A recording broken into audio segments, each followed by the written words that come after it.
Hello, hello. Welcome back to Diary of a Psychic Medium with me, Amber Amrine. Today, Anna Gannon joins us to discuss the frequently messy process of developing your intuition, as well as the complicated stuff that comes with that, the ethics of the work, the need for discernment, how to maintain an intuitively balanced lifestyle, and so much more. Here we go.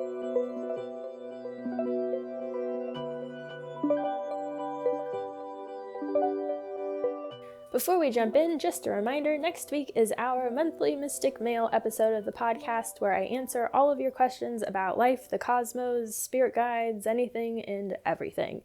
If you have a question you would like to submit, you can send me a DM on Instagram at channelwithamber.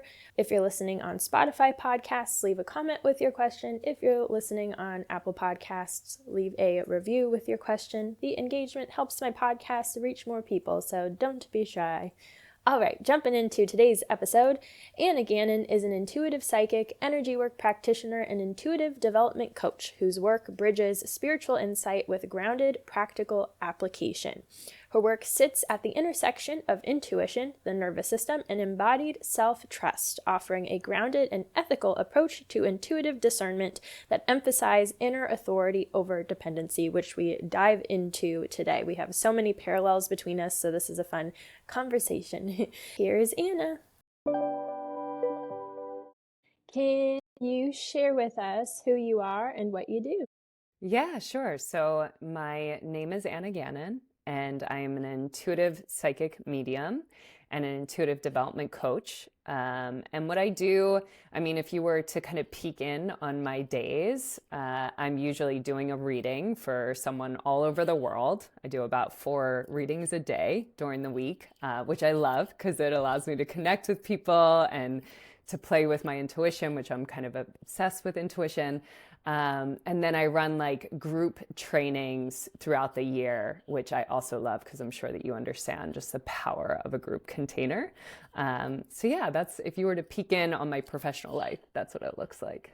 Beautiful. I do my 4 is my cap usually, otherwise I get exhausted. So when you said 4, it's like that is my number as well.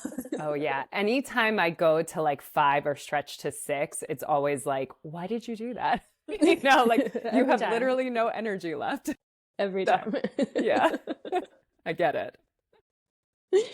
All right. How did you get into this work? Oh my goodness. It's kind of an interesting story. So I'm not technically one of those people that kind of was born with this, right? I kind of go back and forth and understanding if maybe I was. The last few years I've been thinking about that more, but my story goes that I was raised Irish Catholic, attended church every Sunday. My mom was very involved in that. And I grew up a lot in nature, just kind of hang out in the woods. And I would say I feel in a lot of ways, I had beautiful parents and I'm the youngest of 7. I have great siblings, but I feel in a lot of ways nature kind of raised me. And through being Catholic and kind of seeing the church vibe, it didn't really align with what I felt was true inside. And I actually developed kind of this aversion to God, right? Like anyone that kind of used God, I was just like, no, I don't believe whatever it was, right? And fast forward to when I was 30 years old and I had just had my first child. And I went through, very unexpectedly, postpartum depression within the first 9 months after having her. And after a year after having her, I was just really discombobulated. I had kind of no idea who I was anymore. And I was running a podcast at the time, and I had interviewed this woman whose husband was a spiritual teacher, and I'd end up following him on different social channels. And I was scrolling one day at home and I saw that he had posted 1 spot left on my India retreat, leaving in a month, right? And I have a year-old child. I'm working full-time from home while taking care of her, which I don't recommend to anyone to do. It's just quite chaotic for me, at least. And I saw this post and I had always felt really drawn to India. I used to draw pictures of India and different things. And so when I saw it, just something happened in me that I was like, I'm going to go. I need to do this. And that night, my husband came home from work and I was like, I'm going to go to India in a month. And he kind of giggled, he was like, okay, yeah, whatever. And I was like, no, like I already booked the ticket. So you need to figure out what you're going to do with our daughter for 2 weeks. Like you need to work from home, talk to your business kind of thing. And he was just like, oh my gosh. And I was like, oh my gosh too, even though I made the decision. But what's really interesting is I made this decision. And again, I'm leaving in a month.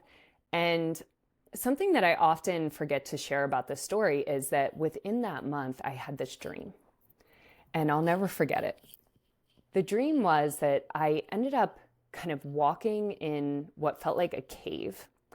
And I remember hearing this sound coming from some kind of doorway within the cave. So it's almost like a door within the cave, right? A cave within the cave. And I felt really drawn to it. And I remember in the dream kind of opening this door and noticing that inside there was these people sitting in a circle and they were making some really weird noise. And I remember feeling like really judgmental in the dream, like just like, why are these people making this noise? Like what? I felt like it was like, kind of like satanic worship kind of vibe, happening. And I walked in and I remember for whatever reason feeling really drawn towards whatever was happening to my right. And I remember there was people in there, but I couldn't see faces or anything. But I just remember looking to the right, like standing in the doorway and looking towards the right. And then I woke up, and didn't really think anything of it other than like that was a really strange dream. And that felt very vivid, right? So fast forward, I go to India and I want to say it was like 3 days in, we end up in a cave in India. And I'll never forget it because the teacher, David Wagner, he was like, okay, like you did it. You're meditating in a cave in India, like you made it. He kind of made a joke, right, about it.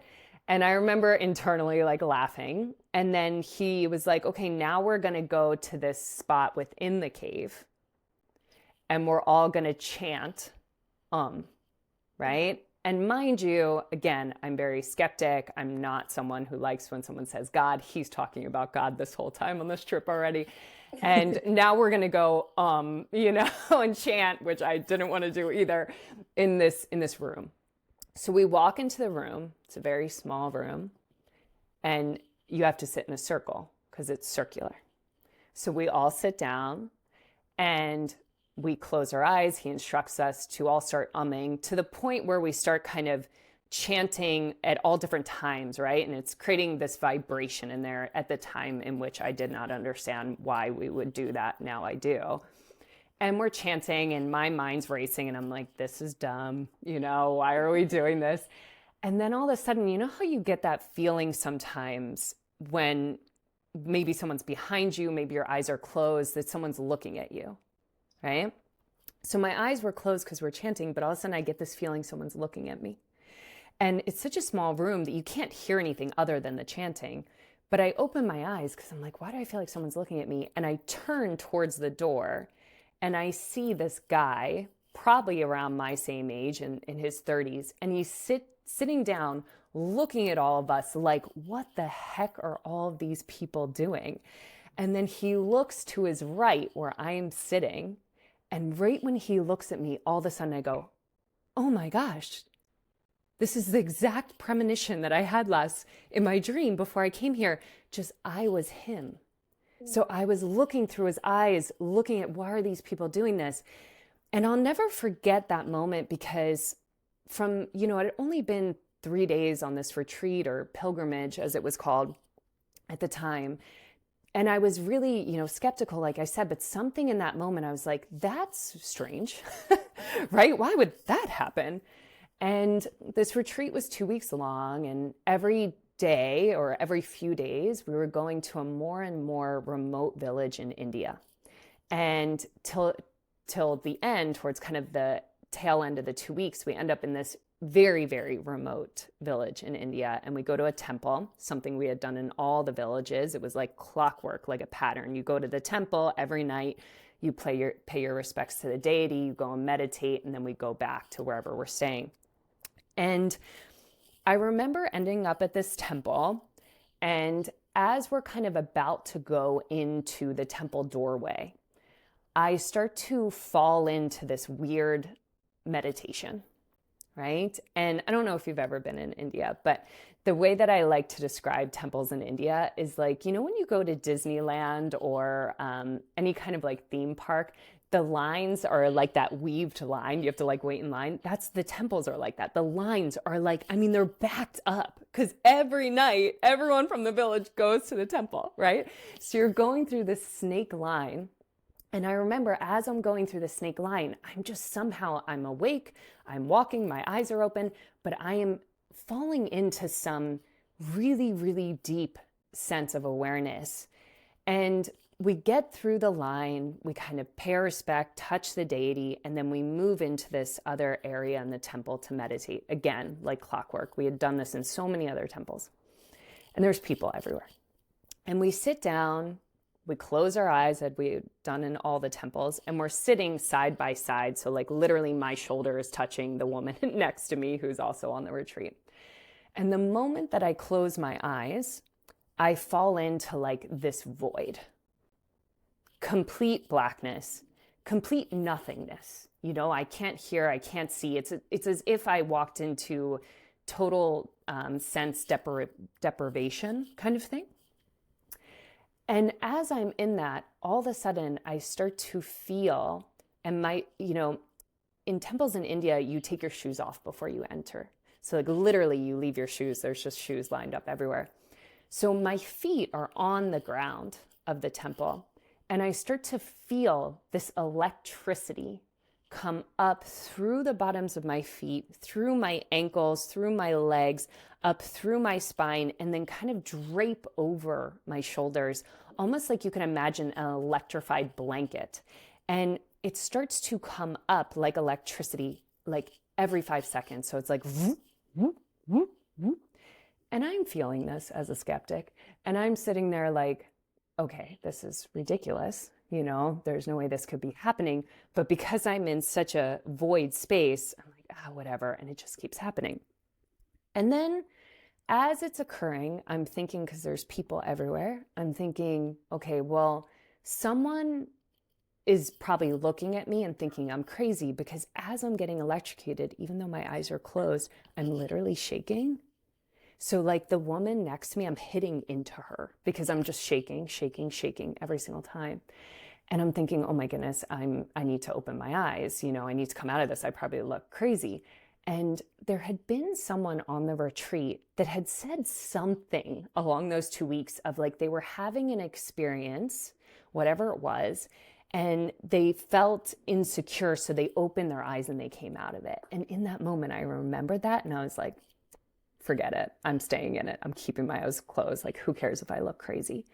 And the moment I made that decision, the electricity moved from the bottoms of my feet. It was still going up my body, but this time, instead of stopping at my shoulders and draping over my shoulders, it went up my neck into the crown of my head. So every 5 seconds, whoop, whoop, whoop, whoop. And I'm sitting there, and it's almost like I could press my feet down into the earth. The more I pressed, the more the electricity surged. And then, as you might imagine, this electricity starts to build in my head to the literal point that I'm like, if I stay in this, my head will explode just from electricity. Like it just felt like, okay. And I am convinced actually to this day that that is absolutely possible for your head to explode from that kind of an experience, because it was so visceral. But again, I had this memory in that moment of another person during the retreat that had said something similar. They were in a temple during the retreat, and they felt like there was so much pressure in their head that they thought their head might explode. So I thought, you know what? And they came out of it. They opened their eyes and they came out of it. So I thought, fuck it, let it explode. And it was the same thing. The moment I made that decision, all of a sudden the electricity continued to surge, but it's as if it fell in the background. And I started to see this compass. You know how architects, they use that compass to kind of make a circle? I saw that on the top of my head, circling around my head, almost like it's starting to crack my head open with this circle. And I saw this liquid smoke, this like black almost yeah, like black liquid starting to stir in my pelvis. So these two things, the crown of my head and my pelvis, are stirring with these different kinds of images, which I thought were insane at the time, but I was just staying in it. And as that was happening, I felt this energy like rising up through my spine, these things connecting, and then I saw this tornado kind of go around my whole body. And I just fell into this crazy void. And I just want to say it took me years to openly talk about the images that I saw because I thought no one's going to understand that, but now I like to share it because it's such a big piece of intuition. We can talk about that. And what happened after that is the teacher that I was there with, the David, he tapped me on the shoulder. And when he tapped me on the shoulder, I opened my eyes, came out of this experience, but I could still feel the electricity going through me. And he kind of looked at me and I looked at him, and there was this unspoken acknowledgement that I had just experienced something really crazy. And the moment I stood up to try and walk out of the temple, I almost purged. Like I kind of bent over and it was about to purge, which I couldn't believe. But instead of purging, the moment my body went over, it then immediately went up straight. And I just started hysterically laughing uncontrollably. Like it didn't make sense to me. And then I just fell silent. And it was as if my body was kind of having these reactions, but the electricity was still going. So very long story short, that when this electricity continued to go through my body, which it did for 3 months after I came home until I learned how to turn it off, I ended up understanding later that what was occurring, which I'm sure you understand, is that I was having some kind of what they call a Kundalini awakening, in which I didn't know what that meant at the time. And when this happened, all of my intuitive psychic faculties, abilities came fully online in a way that I would say is completely dangerous and unhealthy way to open. And I spent 2 years after that just understanding why I was seeing things I had never seen, why I was hearing messages, why I could hear people's thoughts, why I could feel people's feelings in my body as if they were my own, or just know things about people that I just quite frankly shouldn't know.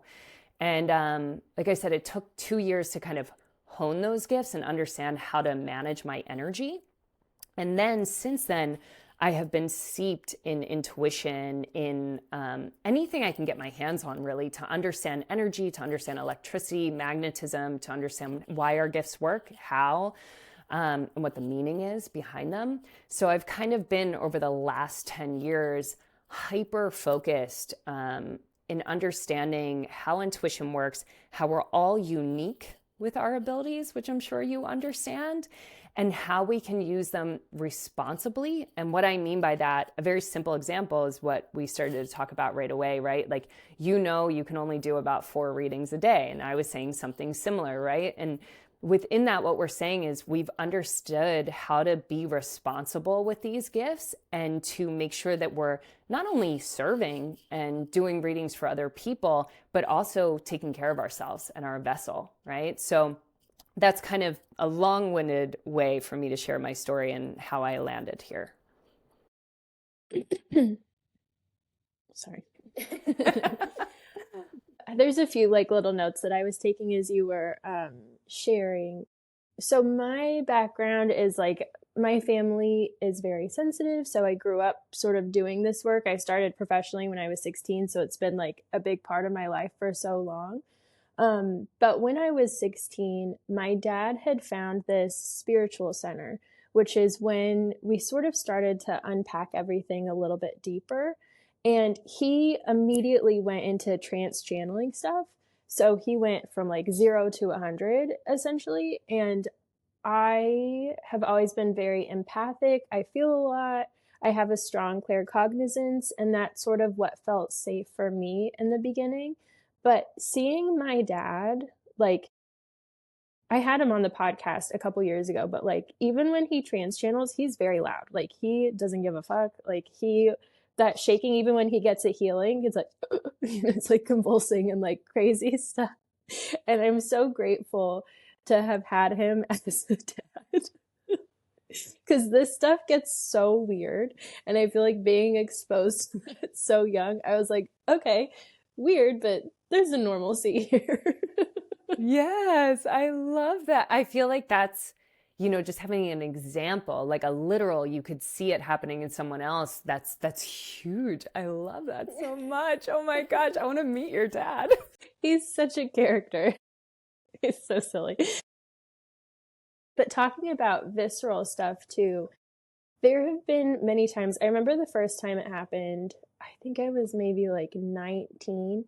There was a family friend who had passed over, and I had gotten into an argument with my partner at the time. So I had gone to the living room to just sort of like release all of the feelings. And I felt his spirit come to me, the friend that had passed. And he was sort of walking me through just my emotions. And I remember him guiding me to the clouds. And we started flying through the clouds, but we started going so fast that I literally felt my skin was glued against my skull. You know those rides that kind of go in a circle, and I was like, what the fuck is this? It's so interesting how like tangible, energetic stuff gets. I feel like because most of it lies more in the astral and it's more feeling and sensation, it's hard to understand that there is oftentimes a very big overlap, but it's not always in the ways that we expect or that we necessarily want. It sort of has its own mind and does its own thing how it's needed to. It's just so interesting the ways that it sort of peeks in. I have a friend of mine who works deeply with ETs, and he always gets frustrated because he wants to like see them and talk to them, have like a face-to-face conversation. And anytime there is some sort of physical element, it's always on their terms instead of his terms. And that comes up so frequently with people where they want these like very physical, visceral interactions with these beings or with this energy to believe that it's real. But it's almost like, I don't know, the flip flop, where if you want those visceral physical experiences, you have to believe first, you have to surrender first, and then you're able to sort of bridge the two. 100%. It reminds me of like the common saying that we hear, right? Believing is seeing. And that is a very, it's a logical statement. It was built off of our systems that we have in place, right? If you can't see it, it doesn't exist. And just by having that belief, it's like having a blocker or a barrier for you to really experience because you're expecting it. And I love what you were saying. It's so hard to understand these different intuitive abilities or psychic abilities, whatever word we want to put on it, because it's like seeing, but just a little different. It's like your imagination, but just a little different. It's like hearing physical sound, but just a little different. It's like feeling emotions, in your body, but just a little different. Somehow it's not yours, right? And that's where I find so many people struggle with claircognizance, with clear knowing. And I always call it the suckiest gift because it requires that you trust without external evidence. You can't see it, you can't hear it, you can't feel it, you can't smell it, you can't taste it, right? You just know. And then you're required to go off of that knowing, which is just something that is not nurtured in our society. There are so many people that I've talked to that are like, oh, I so want to get my abilities online and I've been working on this for years. And it's like, you're fully open. You're Totally. fully open. You just have the you have the more internalized gifts. Yeah, we have to, I call it my Anna filter, right? Like anytime I enter a reading, and I share with the people that I'm reading, I like to kind of educate them on how this works because obviously I had no idea, right? But I always say, my Anna filter is just my human side that's going to have all these ideas of who you are based off of how you look, based off of the tone of your voice, based off of your background if we're on Zoom, right? So I have to put that Anna filter aside. And that's what becoming intuitive, tapping into what's already there, what's already happening. It just requires putting aside the thing you've been focusing on. And my goodness, good job. We have all done such like A+ to all of us, right? We have nailed our logic, nailed our reasoning, nailed how to look through the eyes of only physical world. But it's about going, oh, there's a physical world. But then if I kind of release all these things that are happening, which are happening in the physical realm, and put them to the side, hey, there's this realm over here called subtle energy, and there's stuff happening there, and there's all different realms. But it just requires this kind of curiosity, this willingness, like a child. That's what I tend to kind of think of. This willingness to just kind of explore and be curious and tap into like wonder.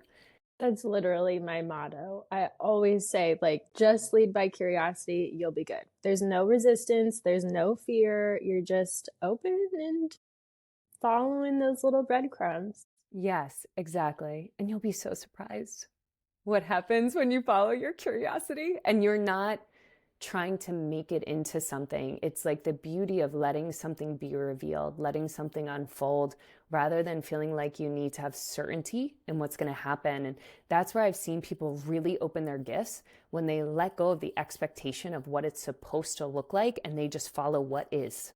Absolutely. Going to, I guess, how opening up intuition can bring up some very difficult challenges. There's definitely a misconception that when you tune into your psychic abilities, it's just this magical power that you've now activated. And what I frequently tell people is like, it's not all butterflies and rainbows. Like, you're now a lot more sensitive physically, emotionally, in all ways. You feel a lot more. You're confronted with a lot of uncomfortable things. You are going to literally have to change your like day-to-day regimen to take care of yourself more, find more balance. Otherwise, your body's going to be screaming a lot louder than it did before. There's also a lot of weird moral things that come forward, where if someone is perhaps really ruminating over something really hard and you get a pickup of what they're going through or thinking about, is it appropriate to say something? Do you need to sort of just leave it alone? There are even times where you're not supposed to get a clear understanding of where things are going and you just kind of have to trust. So you have to honor that and let it go, instead of brute forcing. When I was younger, and starting to open up more, I was getting a lot of people that had passed in traumatic ways, murders, torture, like really intense stuff. And I was 16 working through PTSD, and that completely overwhelmed my system. And I feel like so frequently that is the case, where your gifts coming online can be very triggering and confrontational. And it's not a fun process by any means, but it sort of forces you to face more directly, perhaps what you keep brushing under the rug or neglecting, you know? Yeah, definitely. I've so many things based off of what you just shared. First off, just I totally agree and have experienced the same thing. And I tend to think about it like when we were born, right, into this physical reality, just because we could experience, right, we could smell things and taste things and feel things, doesn't mean that we knew what it meant. We had to kind of learn literal language, but also learn how the physical world works. And our psychic or intuitive abilities are the same just because you blast them open or open them at all, even just a little nudge. It doesn't mean that then you know how that world works. It is total education. Like, you have to immerse yourself. It takes years, decades to understand how to really use this stuff. And the challenge is that when you're open, like you're saying, there's no more hiding. The information is there and you're feeling everything and you're, hearing things and you're seeing things. And for me, what I found is that it really kind of forces you to get clear and respect your inner authority, to respect your own choices, and to have very clear self-responsibility and discernment. And for me, that was a total learning curve, especially as like a people pleaser, right? Like you were saying, I'm tuning in and, maybe I'm not even tuning in. Maybe I'm just sitting next to someone on a bus or whatever, and I'm receiving all this information from them. And in the beginning, I would say, and I feel like I've seen this with other people as well, in the beginning, there was kind of this thing of like, oh, this is special. Like I'm special, so I should share this because like other people don't see this, so I could help. I need to like share what's happening. And thank goodness for some really good mentors that have been doing this for, 10 times as long as I have. And they really told me and ingrained it in me that just because something comes through doesn't mean you need to share it.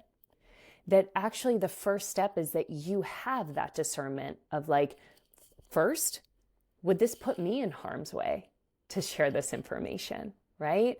Second, is this person, can they even hear it? Did they even have discernment? And, I train people in this. So I've had a lot of like in-depth conversations about this topic, because this topic can trigger the crap out of people because they're like, wait a minute, no, if you know something, like it's your obligation to share it with that person.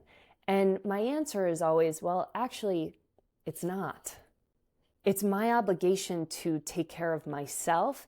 And then if that thing really needs to get to that person, I trust it will. But that doesn't mean I'm always the vessel for it, right? So I think it takes a lot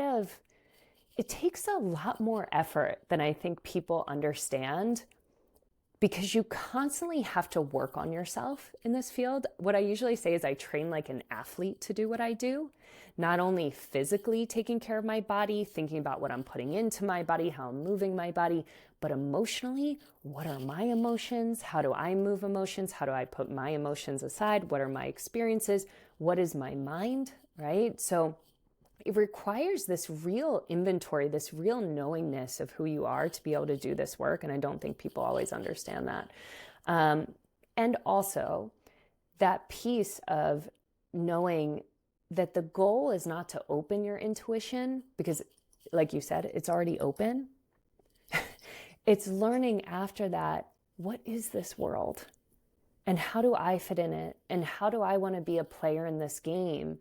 And create something new using all this new information that I just wasn't aware of that's moving through me. And how can I use the information for me and for the greater, what I call like the unified world, right? So yeah, I love this. I love that I just feel very aligned with everything that you're saying. Like totally, check. I feel like with old school psychics, I haven't been exposed to that many, but the ones that I had, there was a heaviness to them, because I feel like this sort of lifestyle, I guess, of spirituality is not something that's necessarily been introduced until recently, because it was very taboo and very like, you just couldn't get that much support. You were sort of this, I don't know, weird, like woo woo woo kind of person over there. And now people are so much more mindful. There's so much more information that's supporting our understanding of the energy world and stuff like that. And you can really see the difference between a practitioner that, I guess, makes this a lifestyle versus somebody that just sort of uses it for money, Yes, definitely. I've actually, one of my mentors shares often with me that when she was doing this work, it was a totally different world. And she lives in Canada. And at the time, from what she shared, in a small town, and she was, that weird person. And because of that, like people didn't really respect her. Right? Or like if she, say she went to the doctor or something and complained of something, and they were like, well, what do you do for a living? And the moment that she would say something like the word psychic or the word medium, she was discredited. right? And I think about that often, because I think we also carry that fear within us of what happened to people when they were intuitively open, psychically open, a medium. And I think what's changing, at least for me, when I observe it in the world, is that I'm finding that we're at some kind of tipping point in our evolution, that if we don't start to tap in to what we experience outside of just our logical faculties, outside of just this world that we've built based off of logic and reasoning and analysis, which are beautiful things. But if we don't learn how to really drop fully into the body and notice everything that we're experiencing, I think we're in for a very rude awakening in terms of, just what's going to happen to literally our planet. If we don't stop feeling the information that the planet is sending to us, if we don't start remembering that literally Mother Earth is an organism and we are a cell within her. And just like our cells matter, like if I have one cancer cell in my body, that cancer cell is going to start to replicate, right? So I feel this like deep obligation to bring intuition online, to have people understand that this is another intelligence. It's not at least in my awareness, not a superior intelligence. It's innate to all of us. It's part of who we are. Yeah. Mm-hmm. So I think it's when we can kind of actually put things on a shared playing field, meaning that there's no kind of power struggle between the mind, between the heart, between the intuition, between the body, between our gut, right? When we can kind of understand just what is true, right? That we are all of these things, that we are whole and complete in that way. I think that's kind of, it's happening because of evolution. But of course, I found in my life, and I struggle with this because I have 2 young kids, and I struggle with people knowing what I do in their school environment. I struggle when I go to the doctor, having to write what my occupation is. And to be completely frank, sometimes I just put self-employed. And I think that that's also discernment. If I feel that it's going to make my being taken seriously more challenging, then I'm going to take care of myself and leave that out.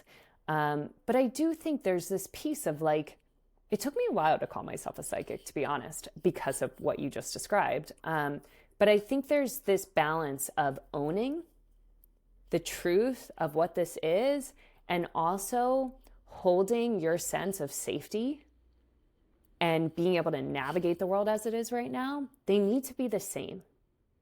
And that to me creates kind of that, what can we call it? Like a safe container for people to know, like, yes, I'm intuitive. Yes, I'm a psychic. Yes, I'm a medium. And I am very grounded in what's happening here. And I'm in my body and I want to participate here too. Does that make sense? I want to weave these together. Yes. Mm-hmm. Yeah, I think I'm still a human being. Yeah. That's what I'm trying to let everyone know. Yeah. Going back a little bit, or actually staying on this conversation, it's sort of like how you're talking about with the church. Even though both of my parents were very sensitive and connected intuitively, my grandparents were all very religious. And I, in general, just don't like being told what to do. I don't like being preached to in any way. It could be about anything. I don't like it. And I think with this work, I've become so sensitive about ensuring I don't do that. So even if, as you're saying, going to the doctor or something, I'll say I have my own spiritual business. If you got questions, happy to unpack. But it's like, that's why I just sort of leave it there. Because if someone doesn't believe or it makes them uncomfortable, I don't want to put it on them and now like have this weird thing that's unnecessary, And I feel like in the beginning, I would say up until COVID time, so 2020, this work was on the side. I wasn't doing it full time. I was more focused on dance. And it felt almost like this like dual personality thing, where I had my spiritual identity and then my dance identity. And when COVID happened, I was like, okay, I feel like I want to be more public with this. And it was so uncomfortable because that fear of making people uncomfortable was like way too overblown that it kept me small, which wasn't productive. So, as you're saying, it's like you're always having to shift and be self aware and figure out that fine balance between standing in your truth, but also not like forcing people to witness it if they don't feel comfortable with that. And it even brings me to, I remember because my aunt is also sensitive, and we were at the grocery store once, and this woman was walking by, and her deceased husband came in very strong, and it's like in those instances, they don't happen that often because I'm not going to just be open and like reading everything as I'm going about my day, but if there is a presence that is really strong, I had to sort of learn that, okay, sometimes they may need you to deliver a message, but most of the time you shouldn't just go right off the bat. I think with her, we ended up talking to her, saying that we felt him or whatever, and she was like, "Oh, I know he's there," and she just sort of walked away. But as that happened a couple more times, I started to sort of put a rule in where I'm going to acknowledge you and let it go. Like if this is something that I really need to say and really need to confront this person about, you need to let me know. Like you can't just knock on the door. Like you need a full on red alert, like something. I need some sort of concrete confirmation. And then from then on, I would say maybe like 30% of the time that would happen where I was meant to just deliver a message or just confirm their presence. But most of the time it's like they're just very strong around the person and passing through. And that's all you need to know. You're just sort of aligned astrally, and that's that. Yeah, yeah. It's reminding me, because I've obviously had situations like that too, where I'm just out in public and I see someone next to someone or hear a message or know someone is like has someone who they just lost, and I can kind of see the energy around it. And like you, it took a lot of fucking up and trial and error um, to land in a space where I understood and understand now that obligation piece that I was talking about, right? Like first, I just always needed to remind myself, this is not an obligation. Just because you can see doesn't mean that you are the medium in that moment. And maybe you're just meant to see just because it's beautiful to see. Just like you see people walking down a boardwalk holding hands and you're like, wow, how beautiful, right? Like, I think some of this is there just to be witnessed and just to be seen as beauty. And also just think about when you lose someone, you lose those moments of beauty. And you lose those moments of someone just witnessing that.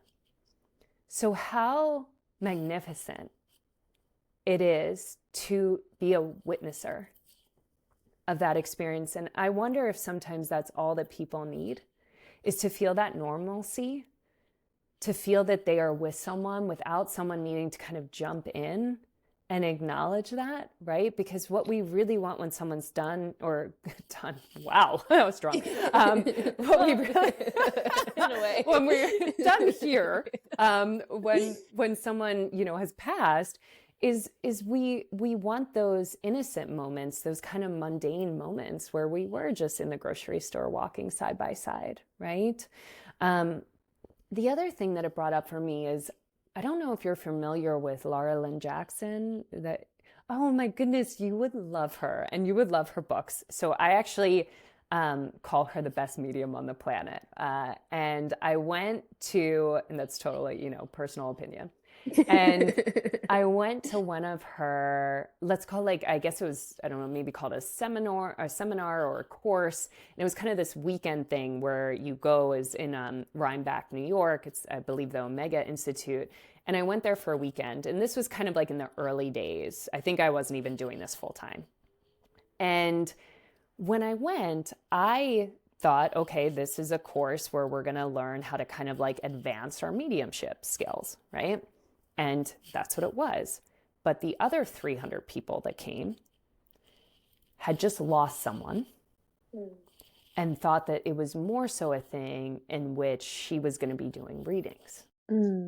So as a medium, I'm surrounded by 300 people who are in immense grief, and the kind of grief that they are, dying to just connect, dying to get that information. And the first thing that I noticed when sitting in that course is first just seeing people speak and going, like noticing in my awareness, oh my gosh, it doesn't take losing someone to believe that you can connect with someone who has passed. And I think witnessing that was heartbreaking, because it was only after they went through such tragedy. I mean, like people losing children, people just losing people that in very challenging experiences. And sitting in that room and realizing like, oh my gosh, they're not only dealing with this immense grief, but on top of it, then trying to learn this thing that requires putting yourself aside so that you can experience it. Like that is a tall glass of water, And what was really confronting as well is that the moment people started to know what I did, because she wasn't doing readings, which I totally respect her, I'm sure that you can understand, and I've definitely learned that it is very hard to be open like that while also teaching. It's like it's way too much energy. And there's so much room for error, right? And so many people, so many voices, right? so much, all the things. Yeah. So she respectfully and responsibly so shut off that side of herself so she could teach. But the people that were yearning to connect, once they found out what I did, it was like, I mean, I had people, we would be sitting at lunch, I would say what I do, and people would be sliding objects across the table to me and going, oh my God, can you connect with my brother? Oh my God, can you connect with my daughter? Oh my gosh, my father, please. And I'm just sitting there, I'm there to learn. But because it was so early on, I didn't have that discernment in me. I felt so bad for these people because I could literally feel their grief, and I knew I could do it. So I'm sitting there doing these readings, and at the end of the day, I'm exhausted because I'm sitting there processing all of this, and I'm so happy it happened. In retrospect, I know I supported a lot of people, some of which I'm still connected to and have sent me so many people because of that situation. But it was also this rude awakening and this kind of fire that awakened within me to go, oh, no, I need to help people learn how to do this just naturally, not when it's the last moment and it's do or die to be able to connect with someone. I need to support however I can in understanding that this is always occurring. This is always available, right? And the kind of like, for me, the innate power that comes through us when we know that, I think is what is also needed in the world. Like us kind of, all of us trusting ourselves, all of us trusting our power. Again, not to dominate one another, but to be in alignment with ourselves and then with each other. What I love to do when people are open to it in a session, if they are wanting to connect to someone that has passed away, sometimes I'll just be like, do you want to connect to them with me? Like, let's both do it, because I feel like it's so important for them to understand that like subtle energetic signatures so that when they feel it, when it just sort of wafts in, they have a name for it. So that person does feel more present and close because they are. They're always there, And going back to what you were saying about witnessing, in a way, it feels like when we see something, it solidifies it here physically, So as you were saying, even just seeing, I don't know, some deceased person walking with their loved one down the street, us witnessing that almost inadvertently like amplifies it for them, you know? And as you're saying, it doesn't always need to be stated because it just, the experience almost speaks for itself. Yeah, it acknowledges it just from you seeing it, right? I Mm-hmm. love what you said. It enhances it. It makes it more real. Yeah, it like anchors it here. Almost, Yes. oh, that's kind of cool actually. Especially with people that are quote unquote a medium or just some sort of middle ground between the energetic and the physical. It's like us witnessing that almost allows it to sow itself physically so it feels more concrete. Yeah. And I love too that, because there's always this question of, you know, is it crossing a boundary, right? To kind of like go into someone's field or to connect.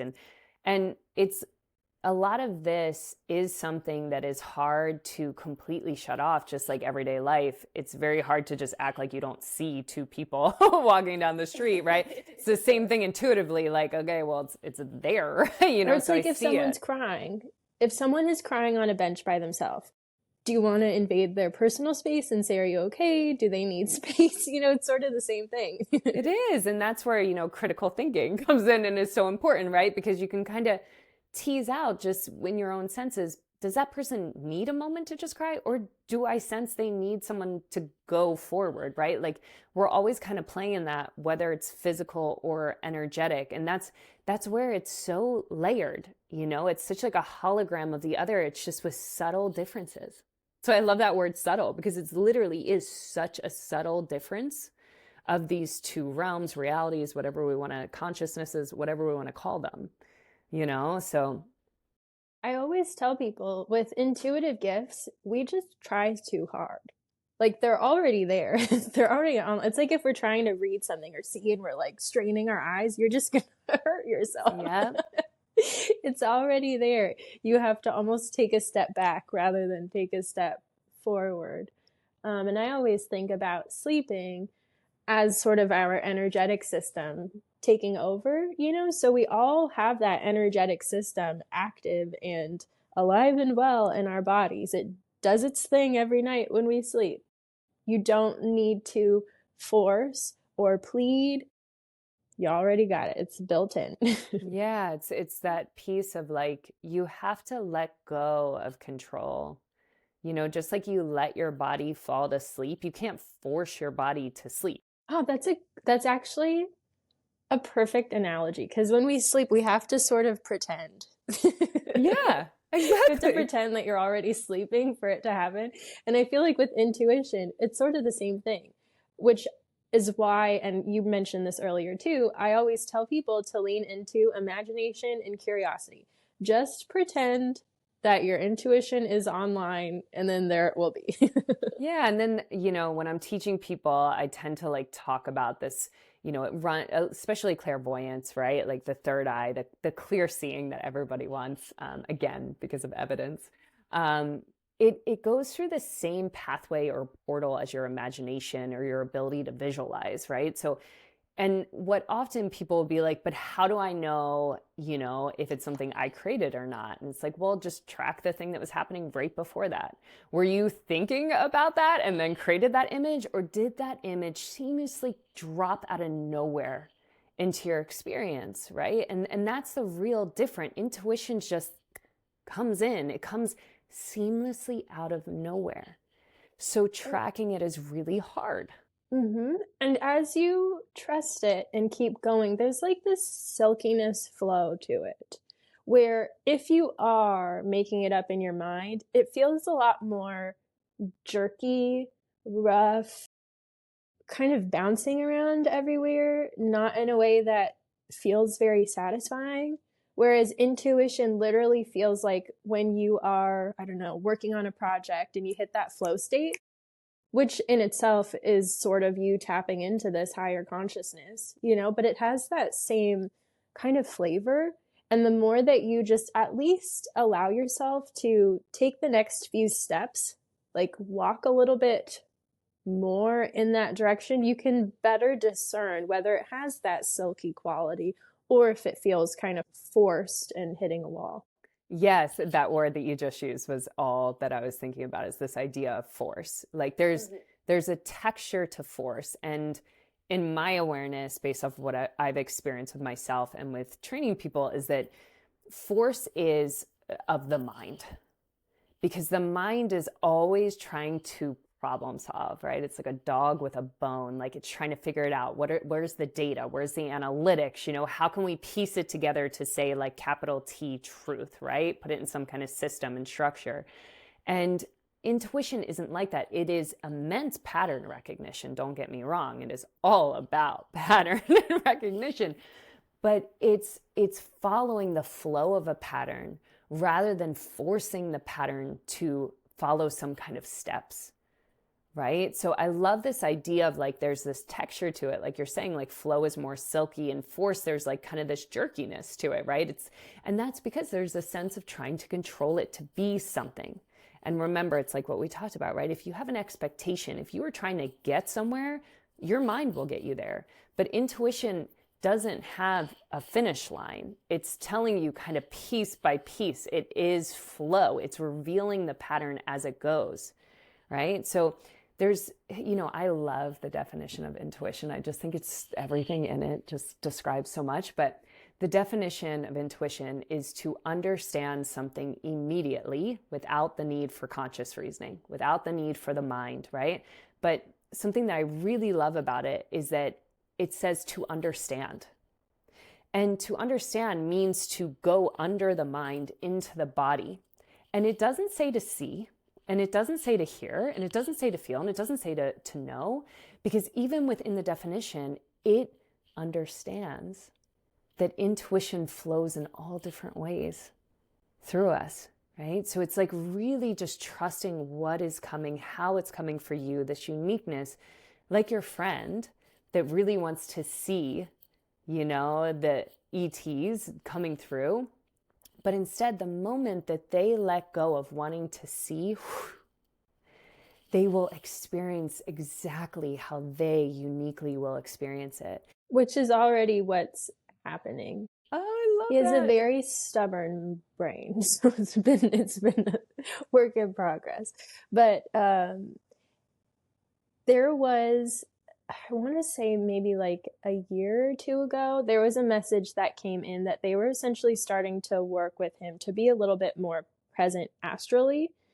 And there was still a lot of frustration and fixation within that. And this happens every time. He'll get frustrated and be like, fuck it all, and in doing that and just completely disconnecting, things settle for a second, and then they start coming in deeper, and then the pieces start to come, and then he gets excited, and then he tries to start forcing, it's this like little patterning that happens. But lately, actually, he's had a lot more visceral interactions with them, and his approach now is a lot more free and like, okay, whatever, I'm not gonna get my hopes up, I'm just gonna go with it. And it's like, that's been the missing piece this whole time. Yeah, it reminds me, do you know that saying, chop wood, carry water? You ever heard that? I have not.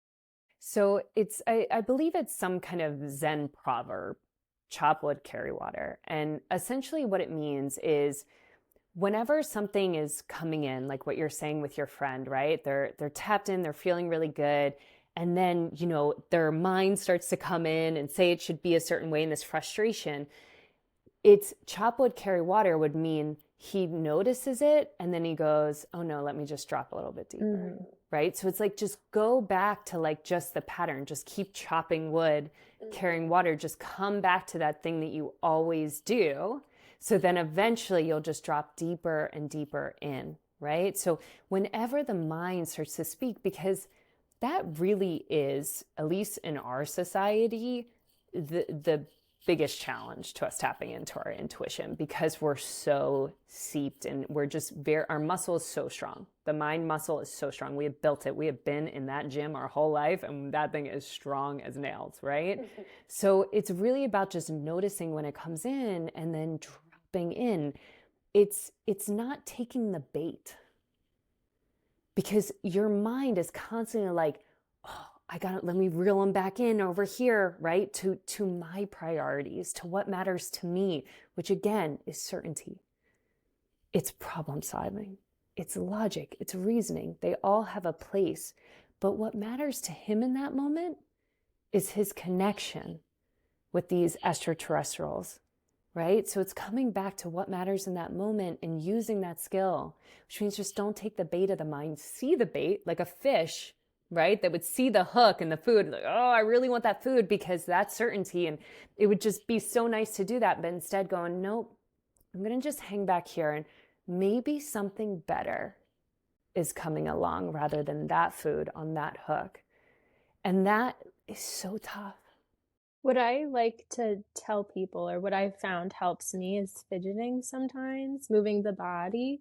If my body is antsy, the antsiness is so loud, so it's going to pull out of whatever focus that you're trying to hold on to. So, like, I don't know, get something random, feel a texture, put your hand in some water, grab some rocks, like, just do something, shake it out real quick. And I've noticed that when you satiate that sense of like wanting to do something and fixate on something, it just gives, it's like a toddler screaming, you know, it's like, give them some paper and a crayon and then continue where you were going. It just helps take the edge off.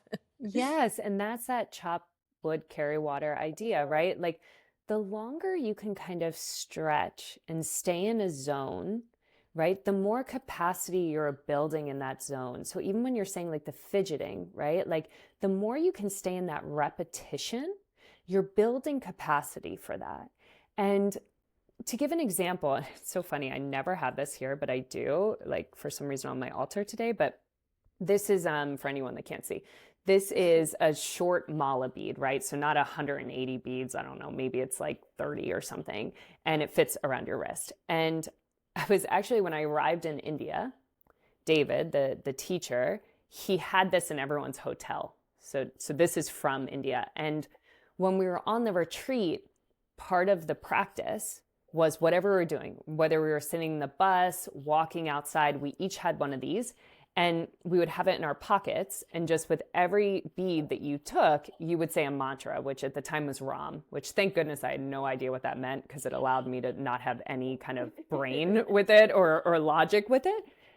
But I very much attribute practicing almost what felt like 24 hours for 2 weeks on that trip of doing this to then landing in a space in that temple in which I had so much space between what I was experiencing in my body with that electricity and my mind, right? And once you continue to build that space, it's like you could just hang out. You become much more comfortable hanging out in that intuitive space than in the mind space. And this is really, even with fidgeting, right? It's a telltale sign of discomfort. Like how can, right? Like calm the mind and try to get into a space of comfort. So it's about acknowledging we are so comfortable in our mind because we know how it works, because we've done there, we've done the deeds, we know how to operate there.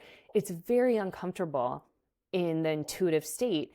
However, it's just about being and building that capacity of discomfort until it becomes comfortable. Mm-hmm.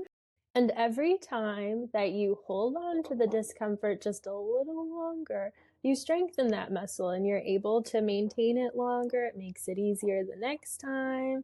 It just takes time. It just takes time. Yeah, chop wood, carry water.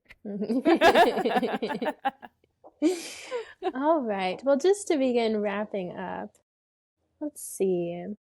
What's been your favorite part about your intuitive journey?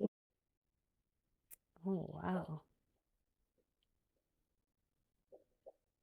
You know, for some reason, when you asked me that, I got so emotional.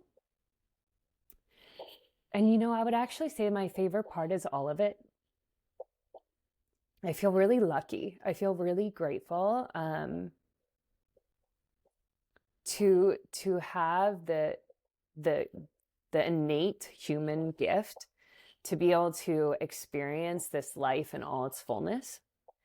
And especially to have opened these gifts, even though it was, you know, extremely challenging and very disruptive to my life at the time when it happened. For it to have happened just a year after I gave birth to my first child, and to know now how I experience truly experience life with myself, with my kids, with my husband, with my family, my friends, my community, with nature, with the animals, with the plants, with the elements, with everything. Like I couldn't imagine sleepwalking through life. And yes, it has allowed me to teach, which I love to do, and help other people tap into this. But really, the best thing is the true aliveness that I feel pulsating through my body that was completely submerged before without me, totally unconscious. I didn't even know. And I would have never known if for whatever reason I decided to land in India, and do something that quite frankly people thought and judged me for. To leave a 1-year-old daughter as a mother, you're going to get some eye rolls, you're going to get some judgment. And I remember when I was walking onto that airplane saying to myself, not only am I going to grow from this experience, but my husband and my daughter's relationship is going to grow being together for those 2 weeks. And it was so true. And I think that when we can kind of step outside of this space in our society of right, wrong, good, bad, and actually follow just this trueness that's in us, something so magnificent beyond our even ability to imagine starts to unfold. So it's strange to me because I am such a person of service. It's strange to me that my answer isn't, oh my goodness, I've been able to train hundreds of people on the thousands and thousands of readings that I've done and this story and that story. And oh my gosh, is that all just fucking fantastic? And I love it. But at the end of the day, it's just this inner core feeling of like, I am alive. And I am really experiencing that aliveness at a cellular level where like literally my cells are like my friends, which sounds ridiculous. But it's true. And that just feels like life slows down. And it feels like no matter what, whenever my time comes to be done, because I'll just say it for myself now, whenever I'm ready to pass over, I just sense there will be no regrets. Mm-hmm. Yeah, I feel there's a big impact here with us just tapping into our own aliveness. I feel like my favorite part has been helping people remember that the world is magical. There's so much magic in fairies and Santa Claus, I don't know, like it's just like all of these things that we so thoroughly believed in and held on to even growing up that we kind of harden out of. That's all energy and consciousness that you can tune into. It exists, it's real, and you don't have to let it go for the sake of being a human, because we still are operating within the confines of an energetic environment. Yes, I love that you use the word remember. It's one of my favorite words because I think this is all about remembering. 100%. And you said experience, which I think is another word for what I was saying with aliveness. Like it's just getting to experience, like magic is only incredible because you experience it. It's like this whole, what the hell? And it's that sensation that surges through your body. It's that aliveness that if you just write it off, which like raising my hand, as a total skeptic before, like I said, I wrote it off for 30 plus years of my life. And to sit here and be able to experience it and that be the number one thing too that I'm saying out of it, it's like that is the gift. That is the nectar of being able to tap in. Going with what you were saying about your husband and daughter, whenever we follow our intuition, it's for the best of everyone involved, And I feel like that's where our logic and our brain can sometimes skew things, where we may have good intentions, but we neglect ourselves or certain situations because our brain says so. But the intuition knows the most aligned path for everybody. And just, I guess, sort of a side piece, but that's where building trust and playing with it and just seeing what happens if you move forward starts to confirm that for you and makes it so much easier. Where, of course, you would follow your intuition because you know it never will leave you just to go fend for yourself in the middle of the woods or something. Yeah, it makes me, I always think of the word like empowering, like intuition's, its purpose, its mission is to empower you and to empower everyone else. It's our own stuff that gets in the way of that. We think maybe someone's not capable. We think that, if I did that, then this person's going to think, feel, experience all these things because of something I did. When intuition just goes, trust yourself and trust that person. Mm-hmm. And there's something really missing, I feel, in our society there. Like there's so much enabling, there's so much distrust in ourselves, distrust in others. But there's something really beautiful when we're like, you know what? I got this, and I believe you got this. And maybe that's the only way that we all got this, is if we can all kind of stand in our power, believe in ourselves, and believe in each other to build something a little bit different than what we're seeing, right? So it's hard because of how we're trained, but it is beautiful and people can really feel it, just like people can feel when you don't trust them or when you don't believe in them or you don't think they're capable. The moment that you show up and you're like, actually, you got this, not only are you doing that for yourself, but that feeling that surges through that person, then guess what? Then they do got this. It's interesting because with relationships, even friendships, romantic relationships, family, whatever, if you approach someone expecting them to have, let's say, bad intentions, it's going to make them, like, the interaction will be a lot more aggressive. Whereas if they even do something wrong, but you approach them with the understanding that they have good, what's the word? I just lost it. Good intentions. Good intentions. They give. They have good intentions, and we're trying to do something honest. It's like that whole engagement completely changes, and it makes such a difference in giving people even the permission to try something new and to step into that and to trust themselves because you believe in them. You expect that of them. So they're going to be like, oh, okay, sure. I guess this is just where we're going. This is normal. It makes such a difference. Yeah. I mean, just in general, like our ability to evolve requires that we change. Yeah. So it's giving people, like you said, permission to show up differently, permission to change, which is insanely vulnerable. It is so hard for, like, I don't know if you've ever been in this situation. I definitely have after 16 years of marriage, of like wanting my husband to change and at the same time going like, why are you acting so different? You know what I mean? What's happening? So it's like this thing of just like, oh, wait, I believe in you and I trust you and you're safe. And part of just being on this planet at this time is naturally evolving. And can I sit in the discomfort of watching a partner evolve and trust that they'll evolve for both of our highest good, whether that means we're together or not? That's a different kind of partnership. It's not saying change for me so that my life can be better and easier. It's saying change, trust yourself, explore, go on adventures, evolve, because I fucking love you so much. And I want to see you doing that. Even if that means at the end of the day, maybe this doesn't work, but I'll know that's for the best, the highest good, right? It's just a different kind of way of being. It's not dominant. Absolutely. It's collective. Yeah. Beautiful. Well, just to close on a weird note, because I always like to do that. Oh, I love that. If you didn't have a name and could only introduce yourself as an adjective, what word would you choose?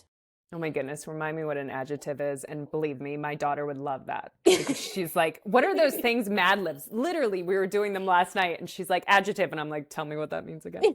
Just a descriptive word. So rather than saying something like a psychic, it would be more like fuzzy or something. Right. Okay. Soapy. The first thing, and I'm going to trust it because I trust my intuition. The first thing that came through was unity. and maybe that's not an adjective.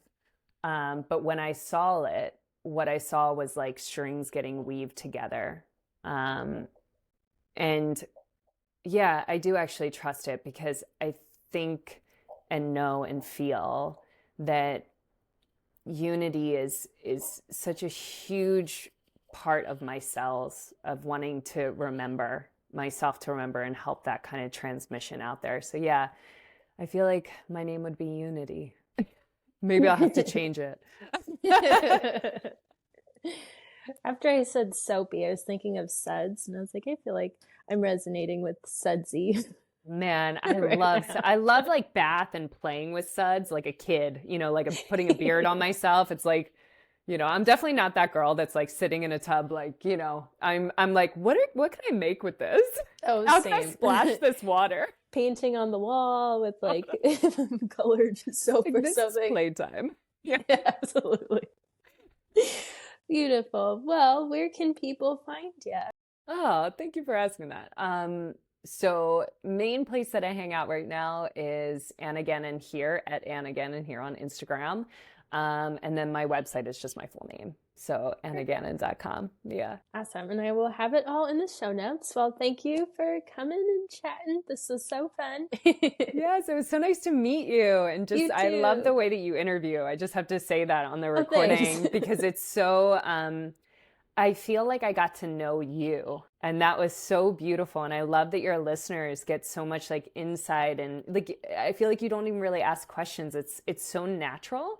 And I just wanted to thank you for that, because it's thank you. I rare. appreciate So it. thank you. I really, for the first, like, I think 2 years of the podcast, I was just talking, and then I was like, I feel like I want guests, but I didn't want it to be like, I don't know, the traditional like interviewing. Yeah. It's like, I want to get why people are the way they are. So I want to know like the good stuff, the ugly stuff. Like, let's just get in there.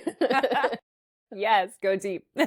Yeah. So I appreciate your openness. Thank you. Thank you so much. Of course.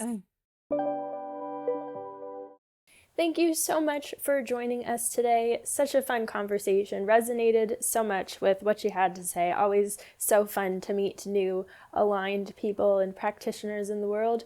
If you would like to get in touch with Anna or explore what she does a little bit more, as always, the links will be in the show notes. I hope you have a wonderful rest of your day, and I'll see you next week for Mystic Mail.